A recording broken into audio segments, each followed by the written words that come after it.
This weekend, I'm going to be at the Millerstown Moose. That's the Millerstown Moose Lodge. I'm going to be there from 7 to 10 p.m. My first time being there. From what I hear, it's pretty awesome. I'm very excited. If you're not a Moose member, there's a couple ways to get in. You can get a hold of me and get on the guest list. And I'll get you signed in because I'm a member. I can sign you in. You can wear a moose costume. Which, I mean, sometimes it'll get you in like 50% of the time. Sometimes they're just super impressed and somebody will sign you in because you have a moose costume. Sometimes they won't even notice you're there because you'll just blend in with all the other mooses. So you could do that. And then also the other way is there's a password that you can get in, and that password is I'm not a moose member.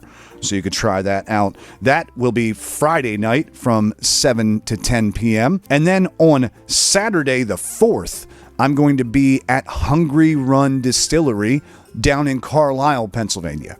That's from 6 to 9 p.m. And guys, it's a very, very tiny, intimate room. All brick sides. It is beautiful. So if you're in the area, I would love to see you stop out. It's such a cool room because it's more of a listening room than it is a performance room. And we could fit like 20 people in there. Now they have other rooms. It's in this old house. So you'll be able to hear the music kind of wherever you are. But it's a real experience there.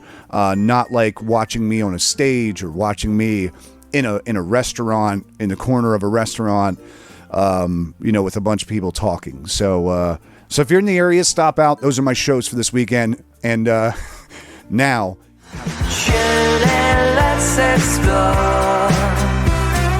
Unlock every door. Day gates with thoughts galore. Yeah, it's Thursday thoughts for sure. All right, what's up, everybody? I'm Dave Gates. Welcome to the Solo Musician Podcast. Thank you for tuning in today and hanging out. This last episode of 2024, first episode of 2025, I want to do a year in review. I think it's a really beneficial tool for everybody to do. I try to at least write down a couple things each year that I got wrong, a couple things that I got right, and try to compare notes at the end of the year and see if I made any progress in that area. I think it's just a really beneficial thing, even if it just reminds you of, all the things that you did throughout the year.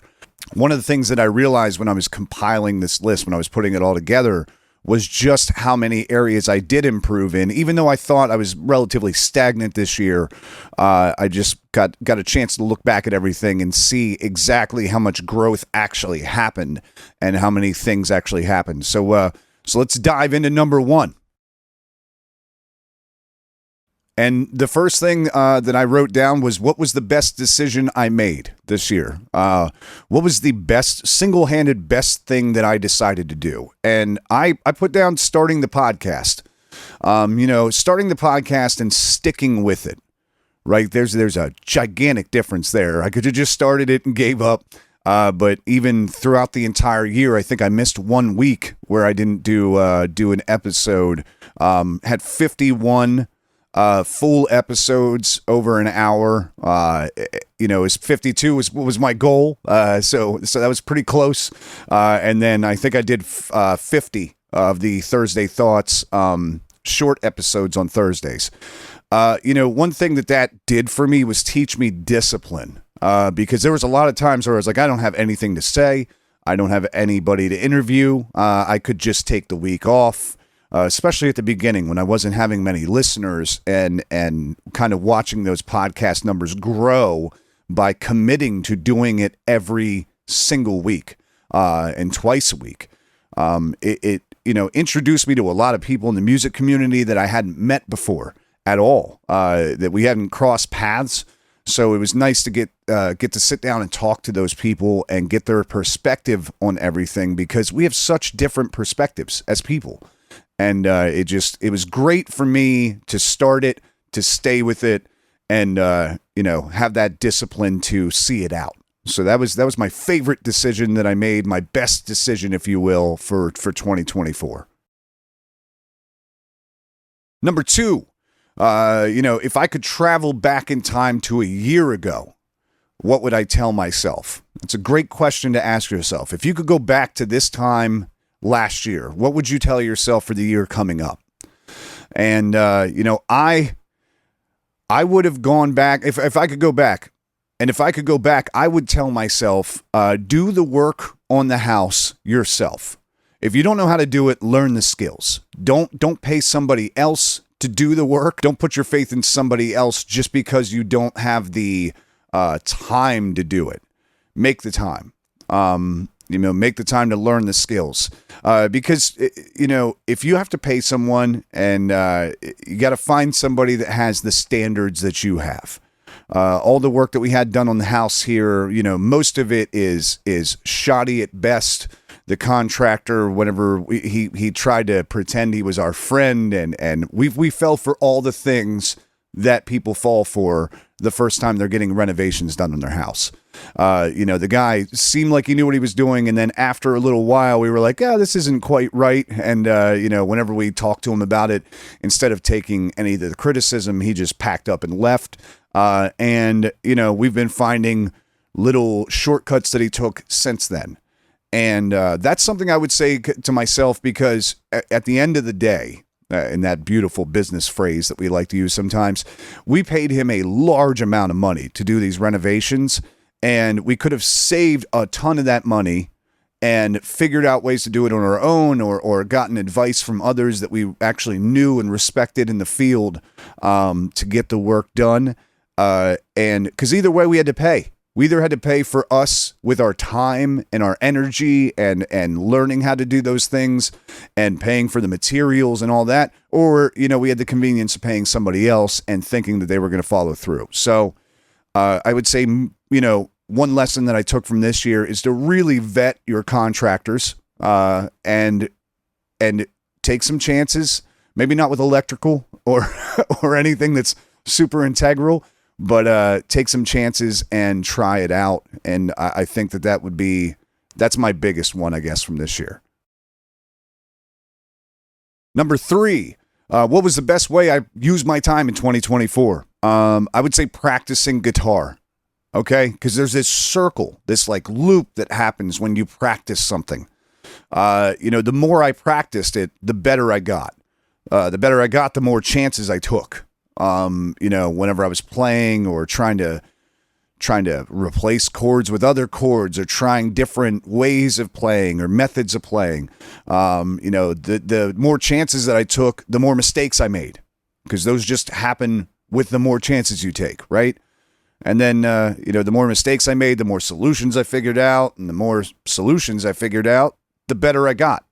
And then as I continued to progress, I just took more chances, and that just perpetuates itself. So that is the single-handed best way that I used my time in 2024, was practicing guitar, practicing vocals, getting better at the mechanics.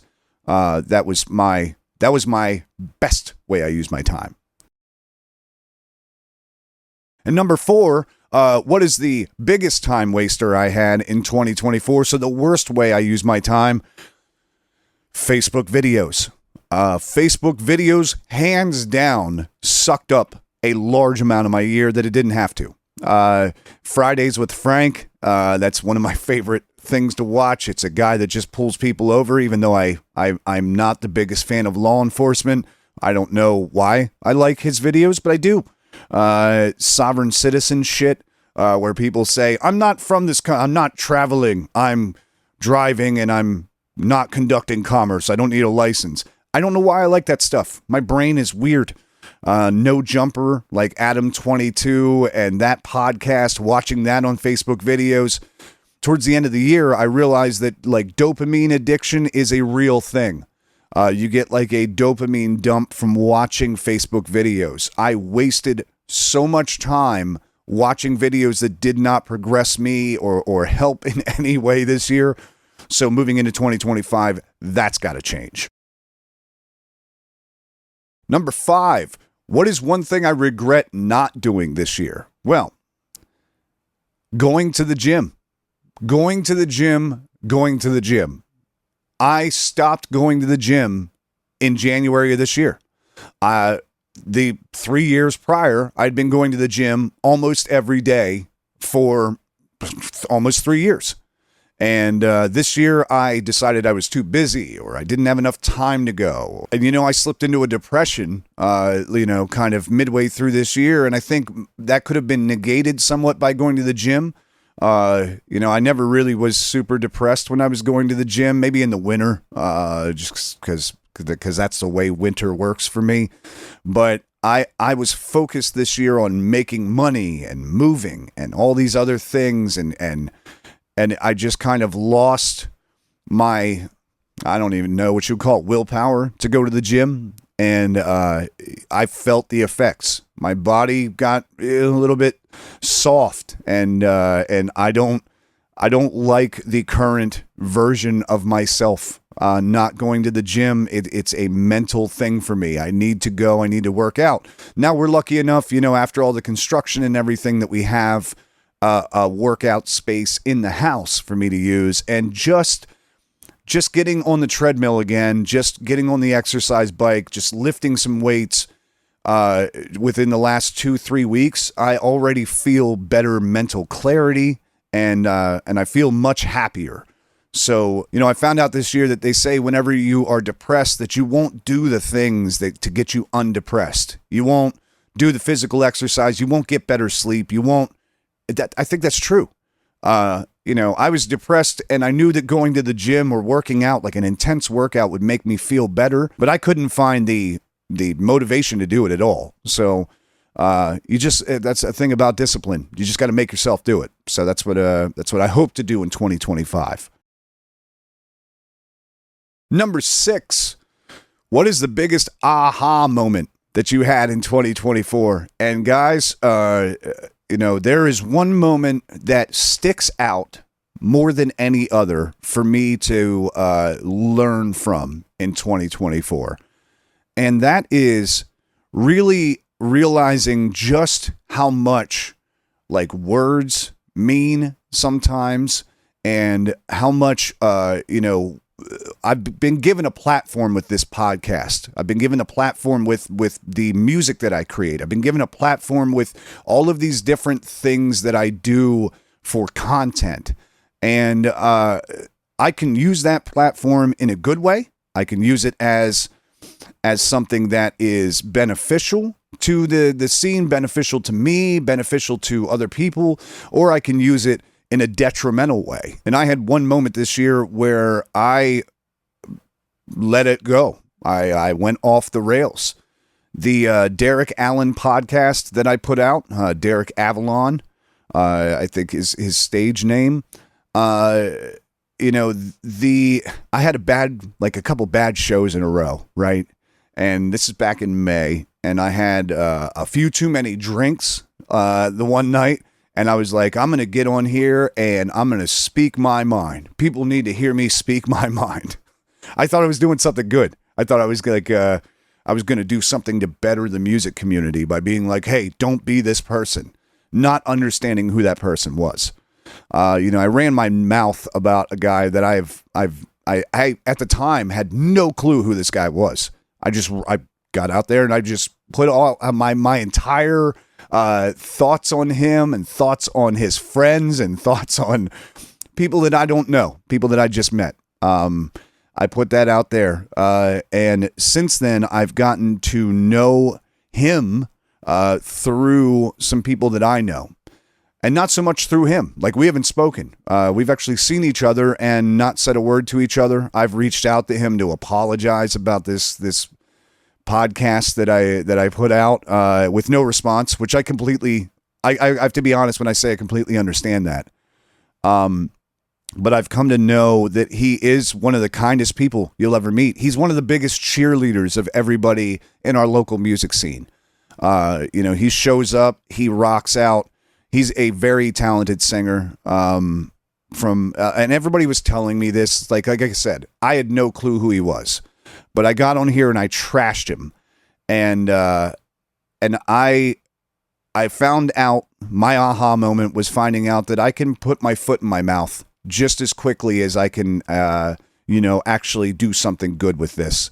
and it's my choice on what I do. And I think moving forward, I'm going to make sure that I weigh what I'm thinking and understand that sometimes I'm not frustrated with that person or with that situation. I'm frustrated overall with something else that doesn't even pertain to that. And I need to understand and recognize the difference between the two, and when something needs to be addressed and when something is more of a personal thing and doesn't need to be addressed. But that's something that I really learned in 2024 is just, once I say something on here, I don't like taking stuff down. I don't like editing podcasts. I'd like to put out my thoughts completely full and flawed and everything else. So I'm going to make sure moving forward that those types of incidents don't happen. Number 7. What were 3 things in the past 12 months that brought me joy? Joy. I love joy. Joy's my favorite. Number 1 on that list for me is the hippie festivals. I like to call them the hippie festivals. They weren't hippie festivals, really. I mean, it was full of hippies, and it was a festival. But, the ecstatic dance things that Stephanie and I went to, Stephanie, it feels weird to call her Stephanie. The ecstatic dance festivals that Steph and myself went to, they were incredible. They were everything that I needed. And I don't dance. Well, I didn't until earlier this year. And then I went to one of these things, and it was a life-changing experience for me. It was a bunch of people that got together and hung out and just enjoyed each other's company, enjoyed nature, enjoyed just the quiet and the beautiful surroundings that we had there, and then just felt free enough to cut loose and be themselves, just genuinely themselves. And that was like I said, it was a life-changing moment for me. And that was the first thing that brought me joy, for sure. The second thing that brought me joy this year was performing music. I loved performing. I had a lot of shows where I was a little bit burnt out and angry and everything else at playing fucking Shabuzi and all of those other songs that I'm not a gigantic fan of. But this year I felt more connected to the crowd and more connected to my purpose as a musician than ever. I felt that people were coming out to the shows to get a certain experience, like a community through music, or if they needed something happy, I was providing that. If they needed something sad, I was providing that. It felt like I was a worker, like a light worker this year, as opposed to just a guy in the back of a restaurant trying not to annoy anybody. So performing music brought me my second largest amount of joy this year. And my third joy delivery mechanism for 2024 was Couples Day. And you're like, what the hell is Couples Day, Dave? Getting to spend a day to learn my girlfriend and her mannerisms and what drives her and who she is as a person. That was incredible. We kind of further understood our importance of growing together as a couple and not so much as like individuals. The yoga, we had like yoga and like spiritual guidance and that kind of stuff. And it was so beautiful. It was such a great day. It's definitely number 3 on my list because I felt so connected and still do. Like, I think that is something that I probably want to put into place like once every couple months in 2025. I think that taking a moment to recenter, regroup, understand how much we have each other's back and how much we're committed to like a common goal. And just how fucking awesome of a person she is. It's nice to see that. So that was number 3. All right. Question number 8 was, what are you most grateful for? And this one's easy. This one almost always every year is the same answer. I'm grateful to still be here. I didn't think I was going to live very long. With my childhood and the way that I I lived for a large part of my life, that has always made me think that I'm not destined for longevity.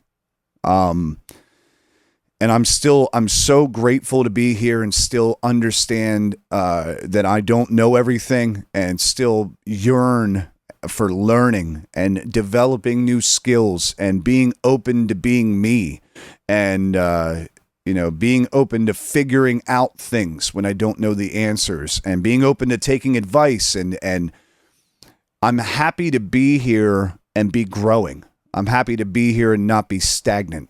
I'm grateful to have the space and feel like I have the community around me to try things and fail. So I'm grateful enough to be confident to try. Hell yeah. Number 9, who do I want to thank for their support, encouragement, kindness, thoughtfulness, all that? So many people for this year. Of course, Steph, for giving me the space and grace to be an artist and have bad days and have good days and have massive highs and disastrous lows and really be an artist and feel those things. She encourages me when I need it. And I always feel like she has my back. So I have to thank her first and foremost. All the people who came out to the shows, holy shit, this year was awesome. The attendance at my shows this year was so remarkably better than it was in any year prior. It makes me feel like there's a movement. And I'm so thankful. John and Jill, Dave and Jenny, Mike and Jen, Gary and Beth, all these couples that come out to see me. Everybody who showed up, everybody who requested a song, everybody who sang along, you guys are incredible. All the venues that believe in me and gave me a chance to perform this year, everywhere. I played so many new places, so many repeat places, so many incredible venues this year. So I thank you to all of them. My musician people, Colin, Matt, Megan, Kevin, everybody who's been on the podcast, everyone who listens to the podcast, I can't thank you enough because there's, like I said before, there's days when I don't want to do it. The reason why I do it is because I know that if I don't do it, I'm going to get a message. I'm going to get a message, and it's going to be something along the lines of, hey, where's the podcast? I wake up. This is part of my morning routine. What are you doing? I know I'm going to get that message. And I don't want to get that message because I don't like letting people down. And this is something that I want to do. So thank you so much for everybody who's listening and supporting the podcast and sharing it with your friends. This year is going to be bonkers. And we're going to get into that in just a little bit. But thank you so much. And everybody who believes in my vision with Tenor Artist Management, everybody who's done everything that they can to make it happen. Big things coming with that in 2025 too, but thank you to everybody. And that'll wrap up the 2024 year in review for me. I encourage you to do this same thing. Sit down, even if you don't do a podcast about it, sit down and write down some things, maybe answer those same questions or make up your own questions that you can kind of analyze how your year went and plan for 2025. I'll help you develop questions if you want. But I encourage you to do that. So let's move on to 2025. All right, first thing for 2025 that I wrote down is, what is my word for 2025? If I had one word that I wanted to describe 2025 as. So last year, my description of last year would be heavy, or this year, 2024. Losing people and growing and moving and it's been a heavy year. So if I had one word that I could describe 2025, I want it to be growth. I want it to be growth in the podcast, growth in the music, growth in my income, growth in every area that I can grow in, growth across the board. That's what I would want my word to be for 2025. I don't want to be stagnant. I don't want to stay in place. I want to develop everything that I can develop. So that's going to be my word. Number 2, what am I most excited about for 2025? The opportunities that a new year provides would be my answer. The opportunity to try something new, to develop new skills, grow some connections with people, learn some of my weaknesses and try to work on some of those. I'm excited to have that opportunity again, to just continue to figure it out. So that's what I'm most excited about for 2025. Number 3, what experiences, people, and or things do I want to attract into my life this coming year?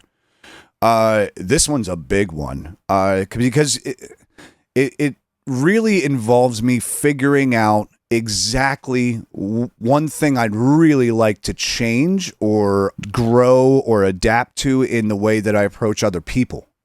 And really, my big thing is I want to become a better participant in our music community. I want to start going to shows and open mics and networking with other artists. I used to do that all the time. I used to pop into open mics and see the host play a couple songs. I stopped doing that a while ago, and I chalked it up to the fact that I don't have time, and I do have time. I have time because that means something to me. I do have time. So I want to get back out there and just kind of network with everybody and really immerse myself in the scene again. I want to add to a productive music scene. I want to make it more inclusive, right? I want to get out there and blend and try to meet new friends and just foster some connections out there. And a big personal goal of mine is I want to interview Frank Persico. Frank Persico is the guy. We did an episode earlier this year on the 10 Commandments of solo acoustic music. And it was actually Frank's list of 10 commandments off of his YouTube channel. And I had reached out to Frank afterwards. Frank's got 30-some thousand subscribers on his YouTube channel, and he's very active on social media. And I reached out to Frank afterwards. I was like, here's the episode, man. Give it a listen if you want. Thanks for putting out your list of stuff for us to review. And he messaged me back his personal phone number. And he's like, hey, you ever got any questions? You ever have anything you need advice on? Feel free to message me. And I can't even describe how cool that is because he didn't have to do that. And he also is a wealth of knowledge. If you guys have a chance, check out the Frank Persico YouTube channel. He has so many videos about how to do what we're doing as solo musicians and how to use camera gear and how to do audio. And he's got all of this very, very cool stuff. So try to check that out. And I'm going to try to interview him in 2025. All right, number 4, what will I say yes to in 2025? Things that make me better. More sleep, better connections, better foods, more exercise, trying new things, developing personal connections, all of those things that are going to make me a better version of me. That's what I need to say yes to. That's what I plan on saying yes to. That's what I will say yes to because it's the only way that I move forward. I need to leave behind things that aren't great, that things that drag me down, things that don't serve me well.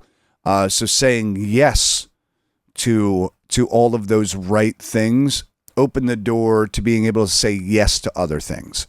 Like if I say yes to committing to exercise, I can say yes to running a 5K or running a 10K or running a half marathon or hiking a long hike or doing anything that's physical.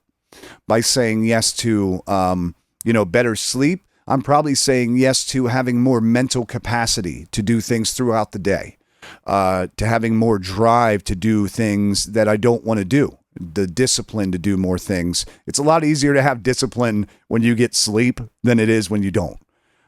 So I'll be saying yes to everything that makes me better. Which leads us to point number 5. What will I say no to in 2025? Things that bring me down, right? Kind of prefaced it just a little bit ago. Negative self-talk. I'm not going to talk to myself in a way that I wouldn't talk to somebody else. We're so guilty of that. We say things, we judge ourselves in ways that other people never would, and that we would never do to somebody that we care about. If we love somebody, we're never going to walk up and be like, holy shit, you're fat.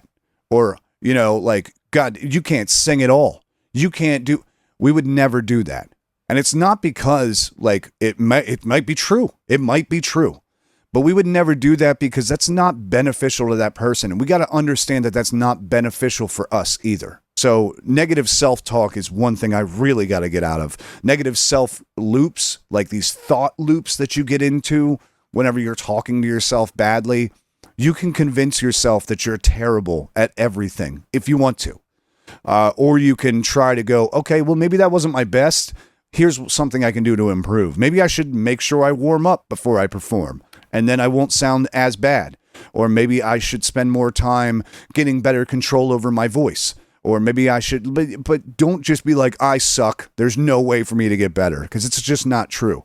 Time-wasting events. So if it's a party, a family function, if it's something that I don't talk to those people on a regular basis, or I don't feel like I'm going to gain anything or contribute anything by going, I think that those need to stop for 2025. I have too many things going on. I need to focus on the things that I'm trying to do, or the things that will benefit either myself or somebody else, and not just something that's a wash in life, because you don't get time back. So that's got to go. And self-damaging behaviors, they got to go too. There's no space for like a binge drinking in my life anymore. It ruins my day. It ruins my next day. It ruins the next day. All of those things. I can say no to shots. Just anything that does not feel right needs to be done for 2025. Number 6, what am I devoted to creating in the upcoming year? Number 1 for me is a successful reggae band. This band that I've going, we got a name, In a Vibe. I want to take the reggae scene by storm. The original music that we're working on is incredible. The covers that we're playing are awesome. The guys that I'm playing with, we get along so well, and we have so many opportunities already to perform that I just see this becoming a real force of just good vibes and great times and a fellowship through music. That's the number 1 goal I think I have for 2025. I also want to grow a YouTube channel to like 10,000 subscribers. I know that sounds absolutely crazy, because I think I'm at like 300 right now, but I'm very committed to growing my channel and providing better content. I just purchased a camera that is way too expensive, but I believe that it's going to lend itself to growing into the space that I'd like to grow into. So a YouTube channel with 10,000 subscribers, gigantic goal. I'm going to try to hit it. A podcast with 5,000 followers. I'd like to grow this podcast to 5,000. If you look at I see the back end. A lot of people see the subscription numbers that are posted on Apple Podcast or Spotify. I see the download numbers. I see the RSS feed traffic come through. And, I'm usually I'm sitting between, in full transparency, I'm sitting between 400 and 1,000 listens on most episodes, which, coming from the beginning of the year, where I would put out an episode and it would get 5 to 10 listens, to a consistent, mid 500 to 1,000 is crazy. So I don't think that 5,000 listens to an episode is that bonkers, especially if I'm adding video, especially with connecting with new people from the music community. So that's a big goal of mine as well. Number 7, what 3 intentions am I going to prioritize for 2025? Happiness is going to be number 1 for me. I want to be happy this year. I want to be happy, and that doesn't mean like not struggling with different things. I want to be genuinely happy though. I want to understand and be grateful for more things in my life. Grateful for all the opportunities that I've been given. I want to convert that into happiness by practicing that daily gratitude and understanding just how privileged of a position I'm in life, to have this space to create and have an audience that wants to hear it. And I want to find happiness in music, and I want to find happiness just throughout. So that's my first intention for 2025. Second intention is health. I need to prioritize my health. Because my family is my genetics are unhealthy. Everybody in my family has heart disease, some form of heart disease. It almost feels like, or diabetes, or all of these things. I think I might be the only person in my family who doesn't smoke cigarettes really anymore. I have these things that I'm predisposed to just by my genetics that I know I need to stay ahead of if I want to stick around. So that's working out, that's eating better, that's all of that. So that needs to be a priority for me, because it's so easy to eat junk. It's so easy to not work out. All of these things are easy, and when you make it hard, it's discipline. That's the only thing that's going to win that battle. But I need to be more disciplined with my health. And I'm also going to prioritize healing. Healing from past traumas, healing from regrets, healing from things that were, wrongs that were done to me, or for me, or around me, and wrongs that I've done to other people. I need to heal. I need to give myself a little bit of grace. I need to give other people grace for where they were in their life at the time. That's something that I really need to prioritize for 2025, is healing from all of that and moving on. That's a big one. All right, number 8 is a weird question, and I encourage you to ask yourself this question and see what answers you get from it. Who do I need to become to align with the life I'd like to create in 2025? This is a very complex question sometimes, because you're like, who do you need? Well, I'm only going to be me. I'm not going to pretend to be anybody else, right? But I think to be who I want to be in 2025, I need to be a more disciplined version of myself. I need to be somebody who practices what I preach. I get on this podcast every week and I talk to everyone about all of these ways to improve yourself as a person and practice and all of these things, how to do this in your music career and how to do that. And I don't do those things half the time. I think that I don't have to for some reason, even knowing the benefits that it provides. So I need to be more disciplined. I need to do what I preach and show myself and show everyone else that these things do work, and that they make you better at what you do. So that's something for 2025. For me to create all the things that I need to create, I need to be a more disciplined version of 2024 Dave. And the last thing, number 9 for 2025 is, what gifts am I going to give others this year? And that's an interesting question for me too, because it's like, well, what's a gift?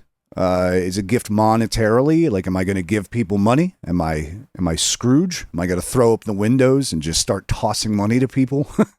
If I have enough money, I would. But that's probably not going to happen in 2025. So what can I share with people? What can I gift to others? And the gift of music is the number one thing that I'm planning on sharing in 2025. The gift of music through the reggae band, the gift of music through my solo career, the gift of music through interviewing musicians and having them on the podcast and getting you behind the scenes with people that you want to dive a little deeper on. The gift of community. I can provide that by going and supporting the local music community and by providing a space for people to commune at my shows. A place where people can get together and not have to worry. I'm not going to make political statements. We're not going to talk about anything crazy. I'm just going to get up there and play the songs that they want to hear, the songs that I want to play, the songs that we can connect through. That's a gift that I can give. The gift of acceptance, right? The gift of accepting people where they are. The gift of accepting situations the way that they are and not hoping that they were different, but the gift of coming to terms with certain, personal connections that I have, certain relationships that I have with other people, that they are where they are, and accepting that. And if it's something that needs changing it, but for the most part, learning to accept things. And the gift of compassion, I can give that as well. I think we can all give compassion. It's very easy to, if you run into somebody like at the grocery store, right? And you run into somebody at the checkout lane, like the cashier has a shitty attitude or doesn't talk much. It's very easy to be like, that person sucks or they're mean. But you don't know what's going on in their life. You have no clue. It's very easy for me to judge people at the shows. Like I talked about earlier with the Derek Allen podcast. It's very easy for me to be like, hey, that was a shitty person. That what they did was dumb, but I don't know what their deal is. Like the chick that came out to my show that night, that wanted to hear Slipknot. It's my fault. It's my fault. I had a Slipknot song on my list that I didn't play. And when she requested it, it was her birthday. It's what she wanted to hear for her birthday. And I dropped the ball. And then I was like, well, screw her. She's an asshole for complaining about it. No. I need to show compassion to people and understand why they feel the way they feel. And that's a gift that you can give other people, right? That's something that you can give people that you don't have to. That's why it's a gift. So that's something that I want to focus on in 2025. And, to round out everything, the gift of supporting all my friends in the ventures that they're doing, supporting the local music scene by participating in open mics and going out. I'm starting an open mic next year and growing the scene in that way.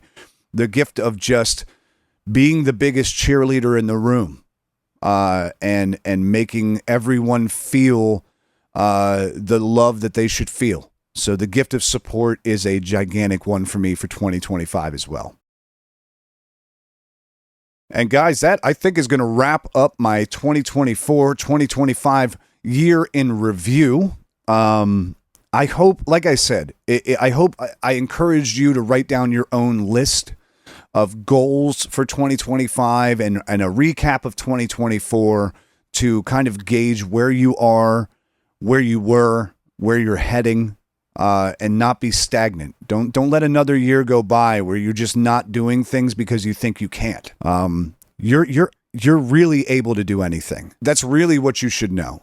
You should know that your only limitations are yourself. Your only limitations are your self-doubting behaviors, your lack of discipline, your lack of planning, possibly. There's going to be some external circumstances that might derail you, but it's how you react and adapt to those that is going to push you forward to heights that you didn't think you could do, but you can. They are 100% attainable. So get out there. You get out there and do some stuff. You take chances and get crazy. 2025 is a year of growth. Let's all have a year of growth. All right. And I will see you guys back here next week for an interview with Eric Moyer. He's a local solo musician, and I think it's going to be one of the first ones on video, hopefully, as long as this video turned out okay. But thank you guys so much for tuning in, and have a great rest of your weekend. Thank Thank you for tuning in today. Your support keeps the music flowing. Every note and what I play means the world just to hear you know it. We'll see you next time, don't stray by. Your love is our shining star. Keep the harmony in your heart. We'll be together, no